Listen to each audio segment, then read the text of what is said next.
Hello, and welcome to the Vampire Historian Podcast. I'm your host, Dak Stokes, and today I have a special episode for you. Before we get into that, just want to talk a little bit about the month of October, and I know it's been a while since last episode, and what we're going to do for the month of October is try to do at least 4 episodes this month, so at least one a week. Possibly could be more, so stay tuned for that. But you'll at least get 4 episodes this October. Just some other things coming up. Hopefully by the end of October we may have some videos from last year's Vampire Studies Symposium that was last October. And also we're in the planning stages for another one here in Texas, hopefully to take place on World Dracula Day in May. So stay tuned for more information about that. We've got hopefully some exciting guests lined up. We're just finishing up some details before we make official announcements on that, but be prepared for another Vampire Symposium here in Texas next May.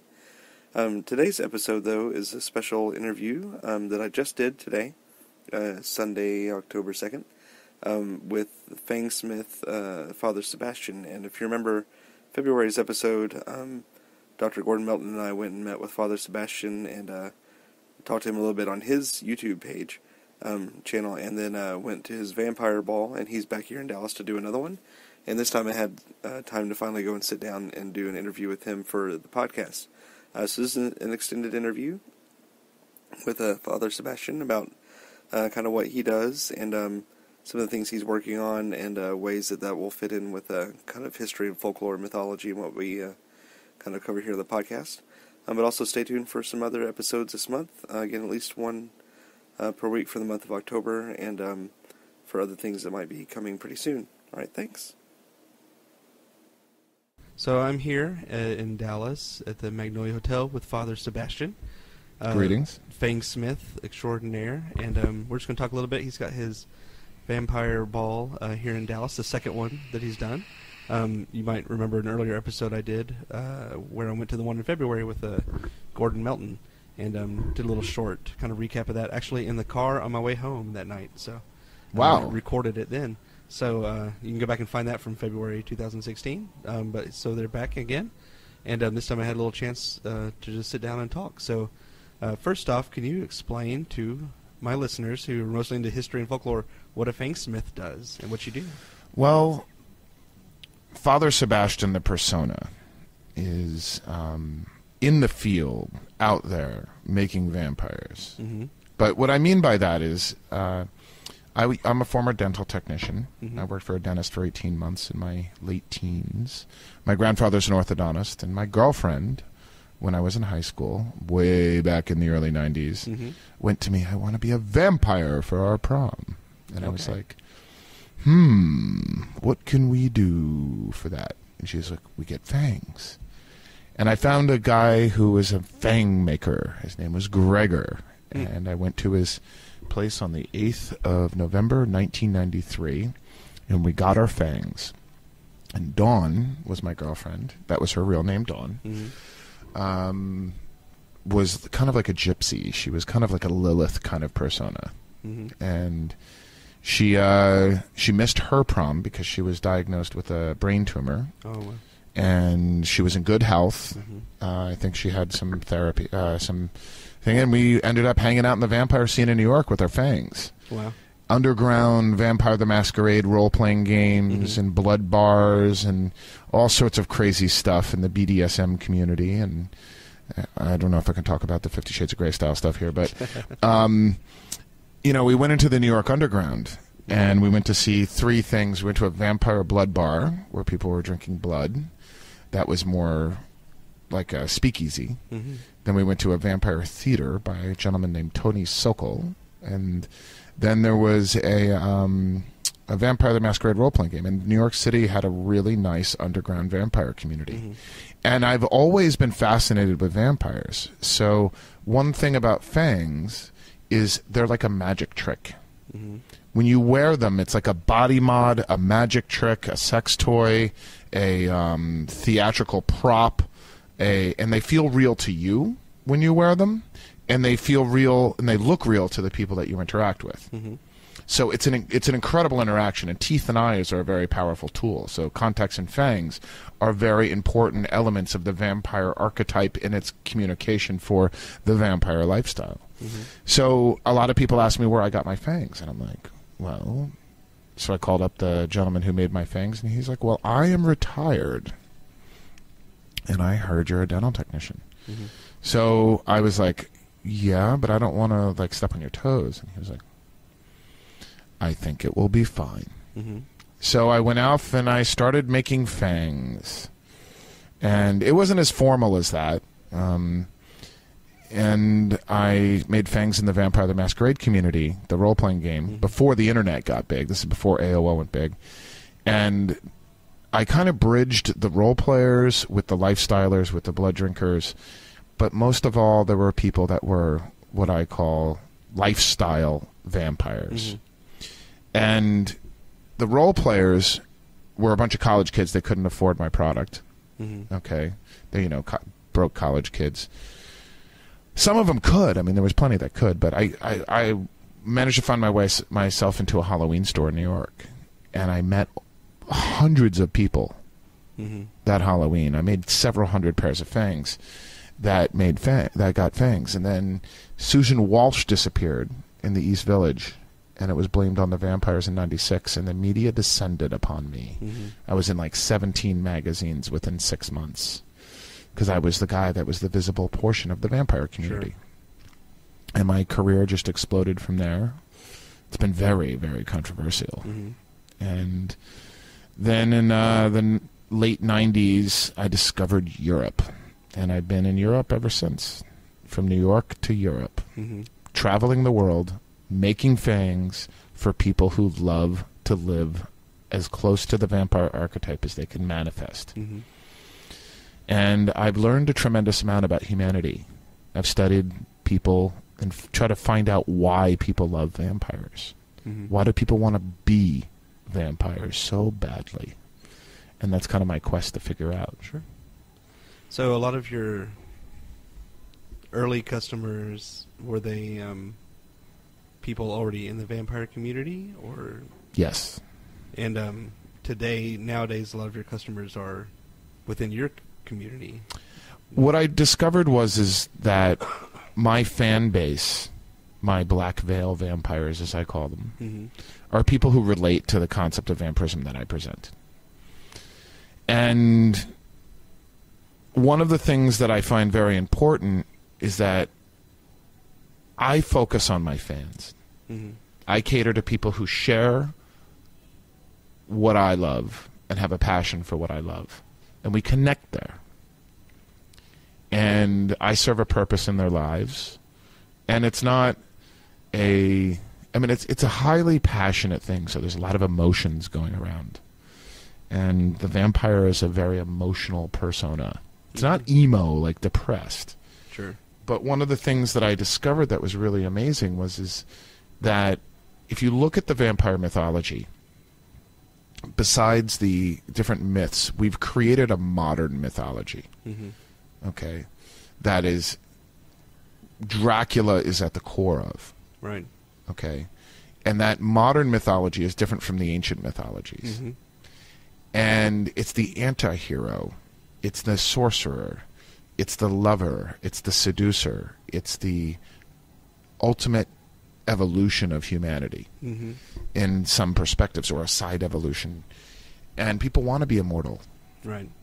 So they want to love, they want to be passionate, they want to have superpowers. The vampire is a superhero, a demon, an anti-hero. And that archetype is something that has evolved with humanity ever since culture became a part of us. It changes in every movie nowadays, too. So we've got so many. When I started the podcast, it was after a few years of doing a lecture that I was doing of, how did we get from Vlad the Impaler to Edward Cullen, was kind of the idea of my lecture I was going around doing. What was this evolution? How did we get from scary Dracula to Twilight, and and everything in between, and even now it still changes with almost every movie that comes out. There's something new. Or we go back. Or we just go completely backwards. It's like superheroes. They change for each, for every generation. Correct. And the millennials are here. Mm-hmm. They are in their prime. Right. So now we get there's a lot of the younger ones coming out, and you've got the Vampire Diaries, which is like the 90210 for this generation, where you've got 40-year-old actors playing teenagers. Johnny Depp, oh yes. Full of dances, but yeah, I've back to what you're saying. I've met many of your vampires, and I wouldn't call any of them depressed at all. Mm-mm. So it is a totally different mindset of what people used to think, or probably still do about the people in this kind of community. So you've kind of created. Maybe tell us a little bit about your process and your group. Sabertooth Clan? Yeah. Well, I have several projects under Father Sebastiaan. There's the Mm-hmm. Sabertooth Clan, which is the family Mm-hmm. of my fang clients, and we're a secret society hidden in plain sight. Mm-hmm. We're public about being Sabertooths because we don't do anything illegal. We don't involve children, and we don't promote blood drinking or anything like that. For us, the identity of the vampire is something that bonds and unites us. It's a tool of expression, and our teachings are known as the Black Veils. So people who are not Sabertooths and who know the Black Veils, we just call black veiled vampires. Mm-hmm. It's kind of a fun way to say for my fans. Sure. The Sabertooth Clan has been a very interesting experience because when I started making fangs, I just called my business Sabertooth, and I called my fang clients Sabertooths. And I call myself Father because I'm the founding father of the Sabertooth Clan. There's no religious connotation at all. And people kept calling me Lord, and in the beginning, and I'm like, dude, come on. Okay. I love noble titles, and I think there's a power in nobility through your actions, but giving yourself some glorified title, I think, is ridiculous. But you could wear a cape, though, if you were called Lord. I can wear a cape now like Jon Snow, man. That's a badass cape. Yeah. I'm a big Game of Thrones fan. But basically, my motivation and the reason why I have tremendous success in what I do is I give something to people that really is tangible and not ridiculous and is real. And I've taken this archetype and I've applied it, and the Black Veils are different words of power that relate to the vampire archetype. Originally it was a code of conduct for a club, but we're about to do a tremendous revision on the Black Veils. So the last edition of the book is called Red Veils. In 2017, we're coming out with Black Veils, which will be 200 words, everything like A to Z, with a page description of each word. And they're all points of empowerment. They're not depressed goth kid stuff. They're like things like romance and sensuality and willpower and love and immortality. And these are all real things that came from my interactions in the Sabertooth Clan and our interactions with people outside of the Sabertooth Clan. And you'd notice a lot of self-help things in there, like Anthony Robbins kind of stuff. Anthony Robbins? Wait. I'm not sure. Okay. But self-help stuff, self-empowerment stuff. But some also, Robert Greene is an influential author on my stuff. He wrote the books, The Art of Seduction, the 33 Strategies of War, the 48 Laws of Power, the 50th Law of Mastery. I really believe that each individual should be sovereign and take care of their own responsibility for their life. So what's really nice is the Sabertooth people that get fangs are very independent. And there's just like a tattoo artist or a band, my fang clients kind of mirror me. We share a certain experience. And it's like getting a piercing or a tattoo. Getting my fangs are a rite of passage to enter the Sabertooth Clan. And in fact, I call them the rites of passage. So it's not just getting a pair of plastic teeth. It's a whole psychological experience that's developed over 22 years. So maybe you can talk about the things that you do make a little bit. On August 7th, 2018, I will be celebrating the 23rd anniversary of the Sabertooth Clan, which will be a very, very big event. And I'm the fangsmith of the Sabertooth Clan. I'm the father, I'm the leader. But the people that are members of Sabertooth, thousands of people around the world, I've met all in person. And I linked them together through sabertoothclan.com, which is a forum. And our public face is known as Vampire World, which is our YouTube channel and commercial project, our public face. And when I make fangs, it's like, kind of feel like you're going into a body mod studio, getting a tattoo, piercing, or something like that. But the fangs are, I realize that when people wear fangs and they look in the mirror, something happens to them. All of those, that archetype that they've related to so much manifests in their spirit, in their psyche. It becomes, it awakens. And in fact, that's where the vampire community has gotten the word awakening. The majority of the terminology that you find in the vampire community has either been popularized or created within the Sabertooth clan. So another part then of what you do is these events. Sure, the Endless Nights. So like we're doing tonight. When did you start those? Before it was called Endless Night, the Endless Night comes from, I'm a big Doors fan, and I discovered William Blake through the Doors. And William Blake is a incredible poet, and he's from England, and he had a poem called The Ages of Innocence. I think that was, I forget what year it was written, but when I was watching the Doors movie, I noticed Jim Morrison said, "The doors of perception are always open." And I'm a big Jim Morrison fan. He was my first music. I mean, when I was 8 years old, I was listening to the Doors. And I read the poem, and I found the words endless night. Some are born to sweet delight, others are born to endless night. And I named my vampire balls the Endless Night Vampire Ball. And there's a specific, simple formula that brings the cycle of energy to it. And now our balls are sold out around the world. Every time we throw an event, I mean, we're probably expecting 600 to 700 people tonight in Dallas, and it's the second time I've been here. And my first event was after I went to the Memnock Ball, Anne Rice's amazing event in 1995 at St. Elizabeth's in the Garden District of New Orleans. Wow, what an experience. I mean, I'll get into that another time because it would take me 2 hours just to detail what happened.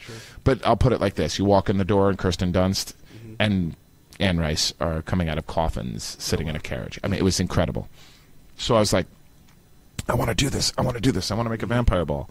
So I went back to New York and I talked to my boss where I was running Vampire the Masquerade role-playing games at a club called Limelight. And his name was Peter Gation, and he looked at me because he had an eye patch like this. I know you guys can't see it, but I have my hand over my eye.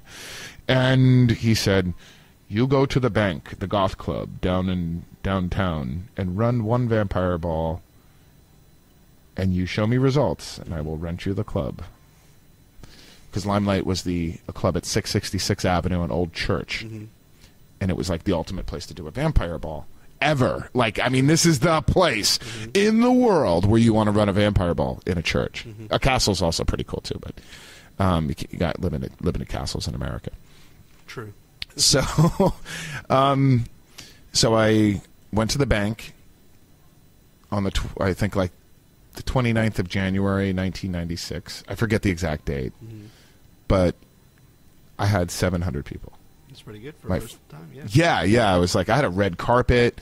I had coffins all over the club, and that ball went from 8 to 12. And I had a guy named Voltaire perform, another band called the Empire Hideous, and then I had a DJ named Ian Ford. And I know all these guys still. Like, all these people are 22 years later are still in my life in one form or another. Especially you, Voltaire. I love you, too. So what happened was the event was a success. I mean, I was a stupid kid, and I had a lot of success. And I kind of it went to my head a little bit, but as we all do, young rock stars as we are. And the disappearance of Susan Walsh brought a lot of media to me. So I was being a little brat and a rock star, the brat prince of New York. And I enjoyed it, and I built a little devious reputation. And then 9/11 happened in New York, and my whole empire fell apart. And I needed a new start, so I got on a plane, and I flew to Dortmund, Germany, and I built a new vampire empire in Europe, and I'm still there 15 years later. Yeah, you do a lot of work in Paris, right? I do, but I'm also, I'm all over Europe. I'm in the UK. I mean, it's like going state to state here. Sure. You know, it's like, hey, let's go. I mean, Texas is the size of France. But you add London. Right.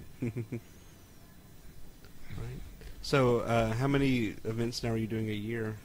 Next year, our schedule is as follows. We always end with Halloween in New Orleans, so I can go on a nice holiday and spend Christmas and New Year's with my family. So my season typically begins in February. I do all the prep work in January. We have a new format, which I'm really excited about, and it starts with the anti-Valentine's Day ball, which started in New York, and now is, as of 2017, moving to Los Angeles. Okay. And we have a beautiful theater, a Broadway theater with incredible acoustics, and a great team. And on the 19th of February, 2017, we're doing the first Los Angeles Endless Night. And it seems to be pretty exciting. Then we're going to move to Tampa, Florida at the end of March. I'm trying to give 6 weeks between each event so I can really give each event love. And then I go a week before and make fangs. Right. Plus, I promised my girlfriend we'd settle down a little bit. She's like, I'll believe it when I see it. And then we go to Paris. We'll be in Los Angeles from January, February, March, and April. And middle of April, beginning of April, we'll be transferring to Europe. And then we do the Paris Theater of the Vampires, because I can't use that name in America, because I want to give homage. I really tremendously respect Anne Rice, right. But I'm sorry, honey, but I'm going to do the Theater of the Vampires in Paris, Théâtre de Vampires à Paris. We're creating an interactive dinner theater where you get to go and hang out with the not Anne Rice's characters, right. but people who live my Sabertooths. In a performance format, like belly dancers and burlesque shows, and it's like a burlesque show. Then from 11 to 12, it's a burlesque show that you get tickets. Then afterwards, it's a dance party, and that's the Theater of the Vampires. It's going to happen on Walpurgis every year. Then we are doing something at the Wave Gothic Treffen Festival. It's a private event, and we also do the Anne Rice, we do the Conclave, which is a private event for my fang clients in a castle. You have to have my fangs to enter the castle, and I made the whole staff of the castle fangs. And it's a medieval castle where we have 160 beds, and we call it Vamp Camp or Vamp Warts. And it's basically owned by the Evangelical Lutheran Church of Austria. And they invite a bunch of vampires and said we're the most polite guests they've ever had. I can see that. Where Sabertooths are well trained in the arts of graciousness. And then we take the summer off, and then in September, the middle of September, we're going to start with the Dallas Vampire Ball again, because we're building this up, and Dallas is an awesome town. Texans can party, man. Holy crap. Oh, my God. And clean. Like, they're not crazy. They're just like, they have this nice tone of energy that's just really brilliant. Then we're going to do the New York Vampire Ball, probably middle of October, and then the granddaddy, the grand poobah, the most amazing event is the Endless Night Vampire Ball in New Orleans. Which is actually a multiple-day event, right? Yes, that's our big festival. Most of the other events are 1 or 2 days. Right. Like maybe we'll have a salon before. But the New Orleans Vampire Ball was built around the Anne Rice Ball, because they did Friday and we took on the Saturday. And what was really unique is we went more of like a steampunk rock and roll direction and really created as much of a differentiation in our branding as possible. So we are at the House of Blues until 2023. Oh, good. We're secure in there. Thursday night's a meet and greet. Friday and Saturday afternoon, we have a vampire court where people can come register, and they get their badges so they can just walk into the ball on Saturday. Friday night, we're in the parish room. We have a salon. Okay, the court is really cool because that goes from noon to 6 in the afternoon. Let me get to that first. And we have like DJs, an cash bar, performers, vendors, registration. It's a really nice thing to stop by for an hour or two. Some people spend the whole day there. But it's like really it's in the Voodoo Garden in the courtyard, and we're there Friday and Saturday, and it creates a really nice place to people to go hang out and kind of meet each other before the ball. Because in the other vampire balls that we throw, there's not that intimacy, there's not that environment where people can connect. Sure. And community, a synergy community engine is extremely important for any business to be successful. You need your fans to interlock and interact. I mean, it causes drama, but that's human nature. And then Friday we have the Salon, which we're thinking about turning into a burlesque night, vampire burlesque, or a vampire theater. Saturday night is the Grand Poobah, the ball, which is centered around an event called the Cirque, which is at midnight. All the performances are now performances in a new format where they're batched together, because Endless Nighters want two things. The first thing that Endless Night vampires want to do, they want to dance. And they want to dance to all the great vampire music that you've heard from, like the Blade soundtrack and, you know, Sympathy for the Devil by Guns N' Roses, the cover, the Rolling Stones cover. You know, just all these movies, and then we end with the Time Warp at the end of the night, so we get the whole Rocky Horror vibe. And a lot of people wait until 4 o'clock for that, and then we all go out to breakfast after. But the one thing that I really like about the Endless Night is the costumes. The House of Blues staff is wonderful. We're really experienced on making the guests at the House of Blues feel incredible. We do a survey every year to ask them questions. And then on Sunday night, we have a theme event called Mask, which is a masquerade event that is black tie. It's like Eyes Wide Shut. And it's designed to be kind of like the premier, quiet, more loungy night. And this year we're doing Le Chat Noir, the Black Cat, and it's a Black Cat soiree. So it's like men are in tuxedos, women are in black cat costumes. Not the superhero, but more like dresses with ears and maybe some lingerie. And we have a banquet beforehand.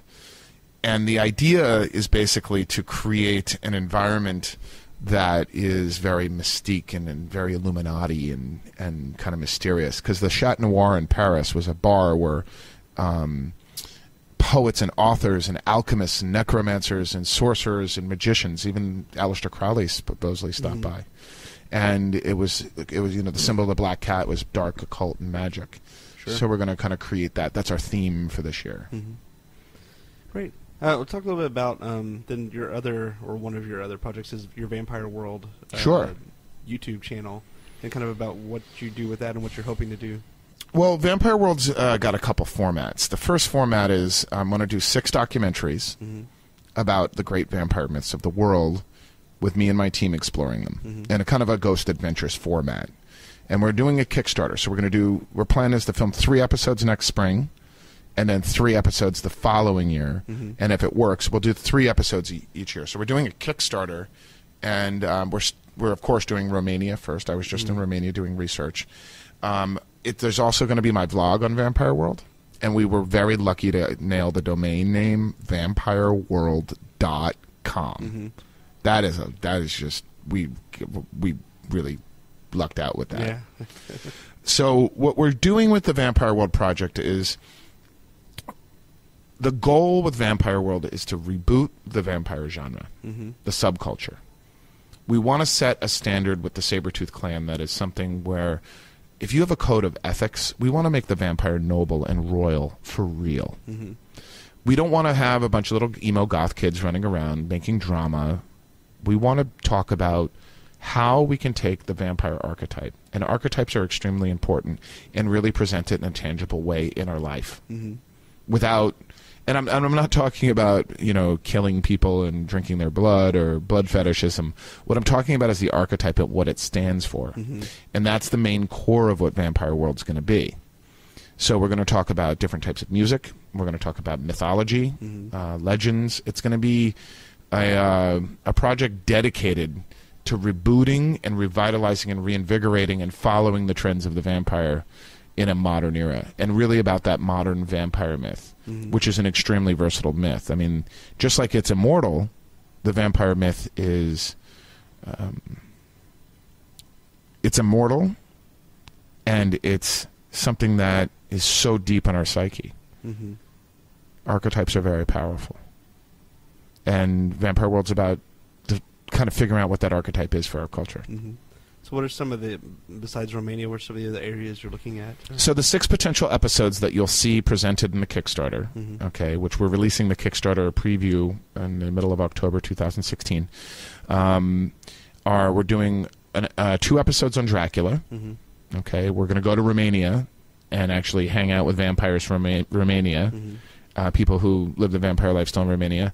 We want to do an episode on the dreaded Highgate, but we're going to also include a lot of other things in London. Like we'll go to Whitby. There'll be some crossover in the episodes. Sure. We're going to go to Whitby. We're going to talk about Jack the Ripper. We're going to have the vampires go to Garlic and Shots, a vampire bar in London.